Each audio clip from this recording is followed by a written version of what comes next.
ത്രിയേക ദൈവത്തിരുനാമത്തിന് മഹത്വം ഉണ്ടായിരിക്കട്ടെ. വചനപ്പുലരിയിലേക്ക് എല്ലാവരെയും സ്വാഗതം ചെയ്യുന്നു. 116 സങ്കീർത്തനം അതിൻ്റെ 15 വാക്യം, തൻ്റെ വിശുദ്ധരുടെ മരണം കർത്താവിന് അമൂല്യമാണ്.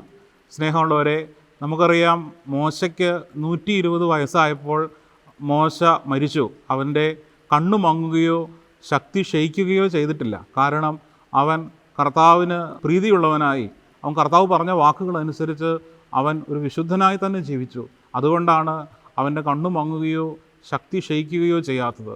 സ്നേഹമുള്ളവരെ, നമ്മുടെ വ്യക്തിപരമായ ജീവിതത്തിൽ നമ്മളെല്ലാം ഇന്നല്ലെങ്കിൽ നാളെ മരിക്കാനുള്ളവരാണ്. മരിച്ചു കഴിഞ്ഞാൽ ഇതാ കർത്താവിൻ്റെ സന്നിധിയിൽ നമ്മളെല്ലാവരും വിലപ്പെട്ടവരായി തീരുമോ? ഇല്ല എന്നുണ്ടെങ്കിൽ നമ്മളെല്ലാം ഒരു വിശുദ്ധ ജീവിതം നയിക്കാനായിട്ട് നമുക്ക് സാധിക്കണം. ഇന്നല്ലെങ്കിൽ നാളെ നമ്മളെല്ലാം ഈ ലോകത്തോട് വിട പറയാനുള്ളവരാണ്, ദൈവസന്നിധിയിൽ എത്തിച്ചേരാനുള്ളവരാണ്.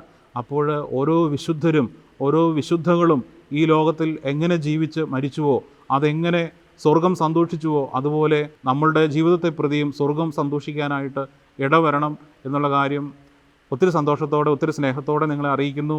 ദൈവത്തിൻ്റെ അതിപരിശുദ്ധമായ നാമം വാഴ്ത്തപ്പെടട്ടെ.